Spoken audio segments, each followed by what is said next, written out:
नमस्कार। भारत अपनी ऊर्जा सुरक्षा के लिए एक बहुत महत्वाकांक्षी रास्ते पर है। लेकिन सवाल ये है कि क्या ये रास्ता हमारी खाने की थाली से होकर गुजर रहा है। आज हम भारत के एथेनॉल ब्लेंडिंग प्रोग्राम का विश्लेषण करेंगे। ये एक ऐसी पॉलिसी है जो हमें एनर्जी में आत्मनिर्भर बनाने का वादा तो करती है, पर शायद इसकी एक छिपी हुई कीमत भी है।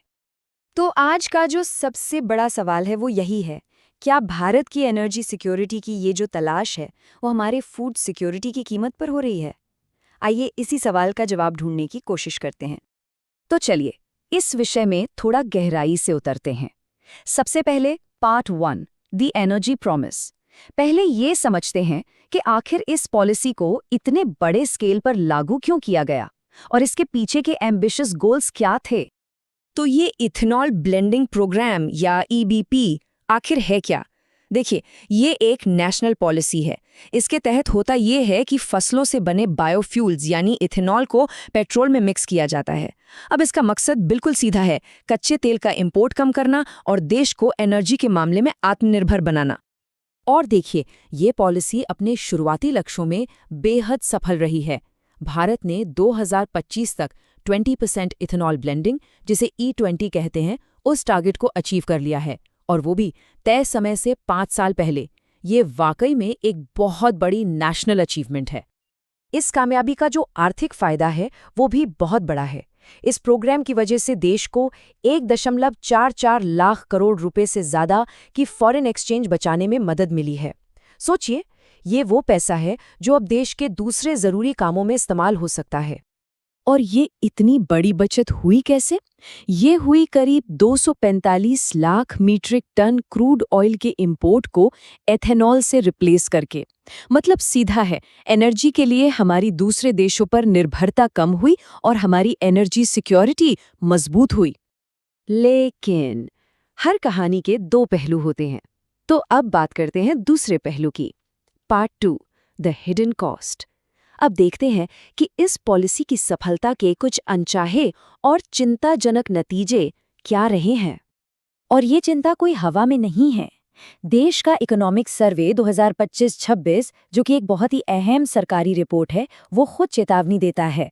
रिपोर्ट कहती है, भारत के इथेनॉल ब्लेंडिंग प्रोग्राम के फूड सिक्योरिटी पर नॉन ट्रिवियल इम्प्लीकेशंस हैं।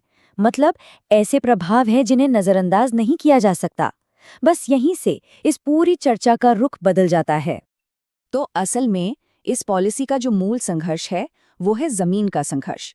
हो ये रहा है कि एक तरफ इथेनॉल बनाने के लिए मक्के की खेती सरकारी सपोर्ट की वजह से बहुत तेजी से बढ़ रही है, और दूसरी तरफ दालें और तिलहन जो हमारी थाली के लिए जरूरी हैं, उनकी खेती पिछड़ रही है।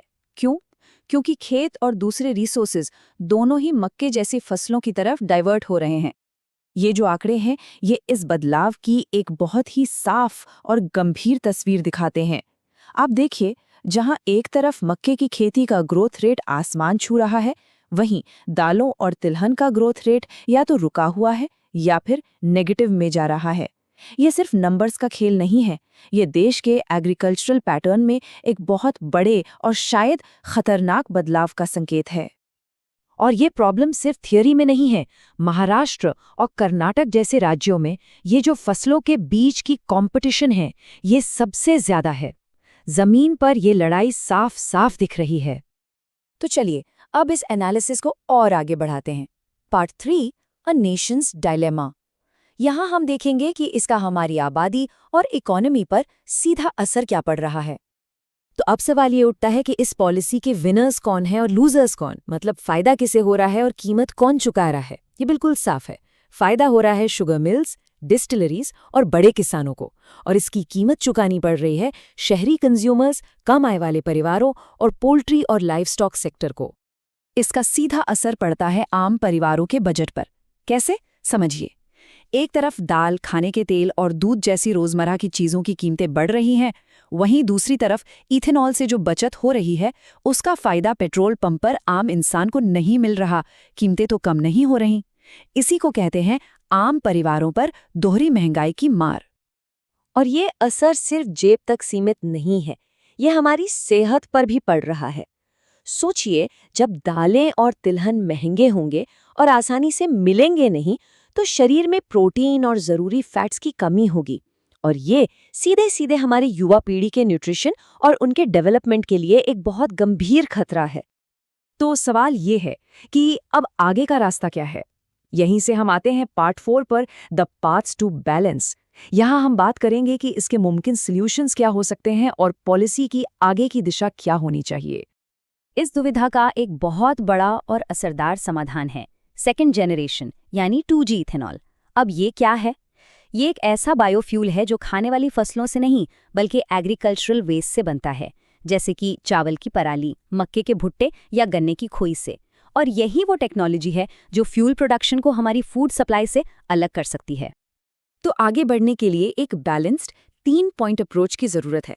नंबर 1, 2G इथेनॉल को प्राथमिकता दी जाए, मतलब एग्रीकल्चरल वेस्ट से इथेनॉल बनाने पर जोर दिया जाए। नंबर 2, दालों और तिलहन जैसी खाद्य फसलों को प्रोटेक्ट किया जाए। इसके लिए सेफगार्ड और बेहतर MSP जैसे रिफॉर्म्स की जरूरत है। और नंबर 3, इथेनॉल ब्लेंडिंग के जो टारगेट्स हैं उन्हें डायनामिक बनाया जाए, यानी देश में खाने की सप्लाई और सूखे जैसे हालात के हिसाब से उन्हें एडजस्ट किया जाए। तो अंत में असली चुनौती एनर्जी और फूड के बीच में से किसी एक को चुनना नहीं है। असली चुनौती है एक ऐसी एनर्जी पॉलिसी डिजाइन करना जो दोनों को सुरक्षित रखे, दोनों को प्रोटेक्ट करे। हमें इस बहस को इसी नजरिए से देखना होगा। और सबसे अहम बात जिसे हमें हमेशा याद रखना है, एनर्जी सिक्योरिटी कभी भी फूड सिक्योरिटी को कमजोर करके हासिल नहीं की जानी चाहिए। यही वो मूल सिद्धांत होना चाहिए जो हमारी भविष्य की हर पॉलिसी को गाइड करे।